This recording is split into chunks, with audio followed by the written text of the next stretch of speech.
Then she takes off her suit because the place where she lives is surrounded by mountains and forests, and radiation has not yet spread there.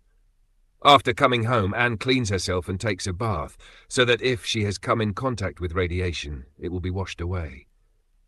After bathing, Anne goes to sleep. The next morning, she wakes up and starts working on her farm. Anne lives here with her dog. She was struggling with loneliness, but she was still trying to survive. She did not believe that any other humans were left. Occasionally, she would go to the abandoned town nearby to collect essential food supplies. One day, while Anne was going somewhere with her dog, the dog started barking near the forest. She hid and saw someone like herself, a human, because radiation had not yet reached this place. Anne secretly followed John and saw him bathing in a lake. Panicked, she called out to him, telling him to come out of the water immediately because it was contaminated with radiation. John was initially frightened upon seeing her, but Anne assured him that she meant no harm and urged him to get out quickly. Hearing this, John hurriedly got out of the water, but by then he had already been exposed to radiation, and he started feeling sick. John began vomiting and somehow managed to reach his shelter. From inside, he took out an injection and tried to administer it, but his condition was so bad that he couldn't do it himself, so he asked Anne to inject him. She did as he requested. John was still unwell, so Anne decided to take him to her home. Before bringing him in, she cleaned him and bathed herself as well. For the next few days, Anne gave John medicine and took care of him. She even prayed to God for his recovery, because she had been living alone for so long and did not want to be alone anymore. After a few days, John started recovering. He thanked Anne for taking care of him.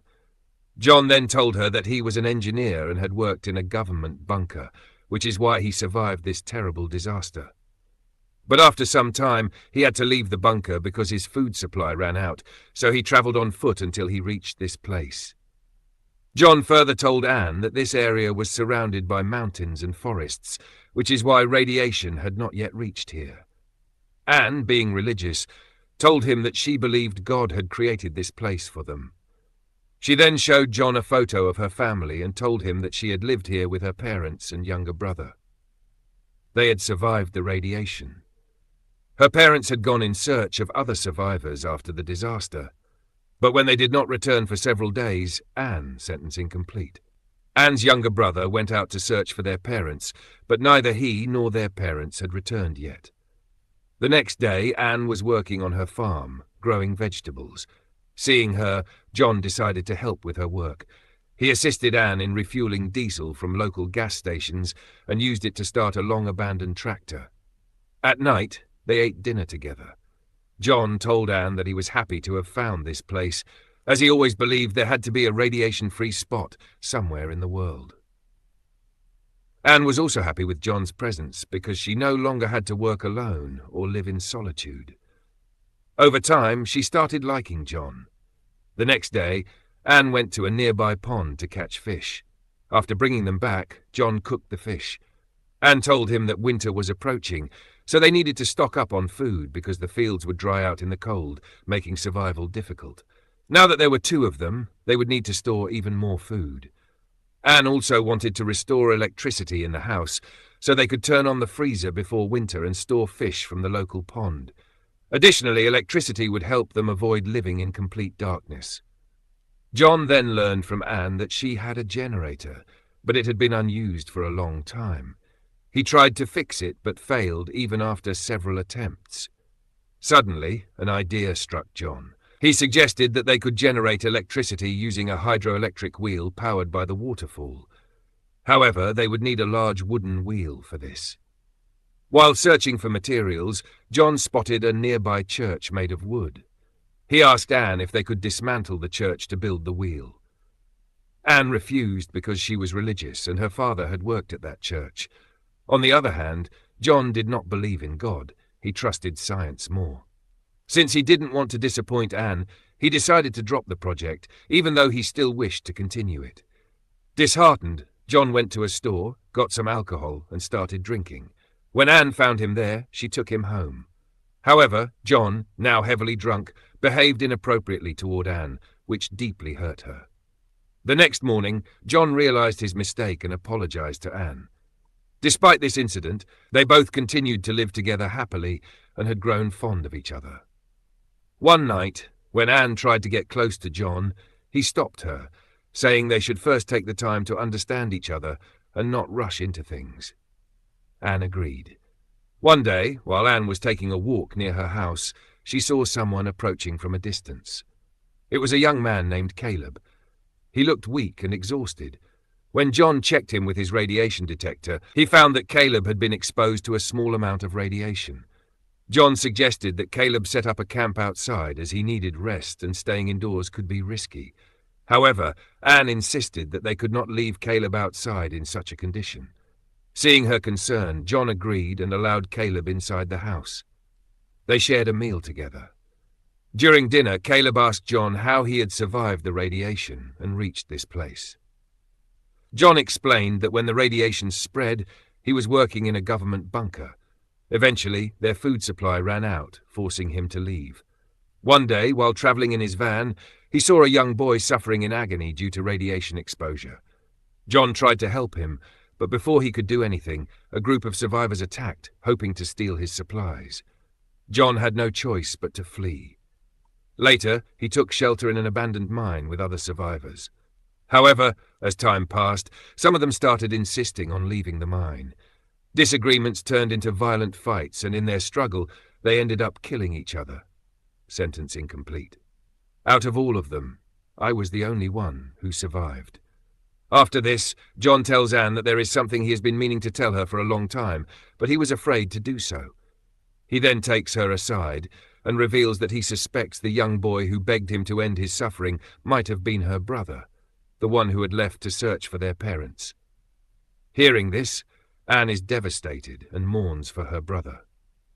Later, John and Caleb go hunting in the forest. They manage to kill an ostrich and bring it back. That night, the three of them sit together and eat.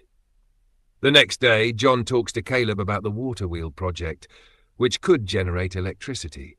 However, he also mentions that Anne does not approve of it. Caleb finds the idea brilliant.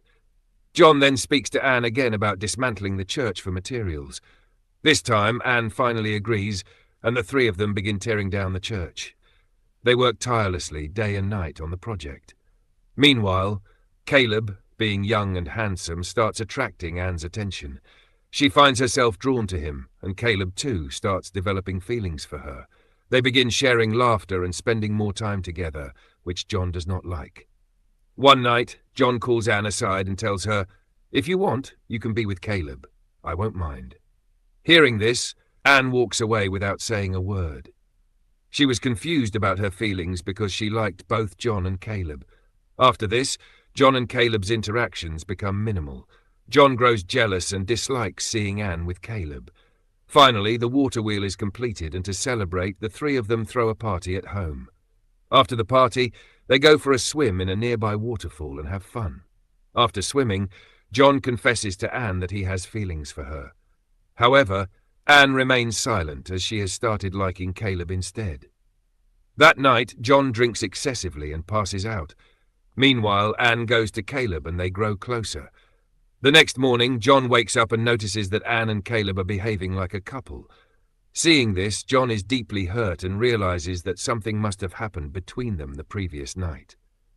Later, John and Caleb work together to install the water wheel, successfully fitting it in place. They are both pleased with their achievement. Then, Caleb, wearing a safety suit, climbs up the waterfall using a rope. As he does, his foot slips. John, who is already at the top, grabs the rope and tries to pull him up. However, when Caleb's foot slips a second time, both men lock eyes in silence.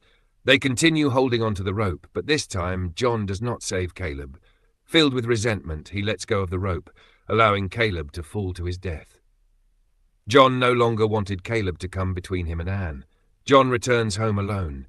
That night, Anne apologizes to John for being with Caleb, as she never wanted to hurt him. But John tells her there's no need to apologize. Anne then asks about Caleb's whereabouts. John lies, saying Caleb went out to search for other survivors. Hearing this, Anne becomes deeply worried and sets out to look for Caleb. But no matter where she searches, he is nowhere to be found. Deep down, She starts suspecting that John might have killed Caleb out of jealousy.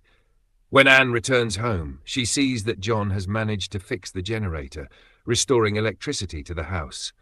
She forces a small smile but is completely broken inside. She then sits down at the piano and starts playing, lost in her sorrow. While she plays, she glances at John. At the same time, John, who never believed in God, prays for the first time, asking for forgiveness for his sins. And with that, the movie ends. What do you think? Do you believe John deserves forgiveness? Share your thoughts in the comment section. If you watched the video till the end, thank you so much. Don't forget to like, share and subscribe to the channel and press the bell icon so you don't miss upcoming videos. See you in the next video. Till then, bye-bye. Take care.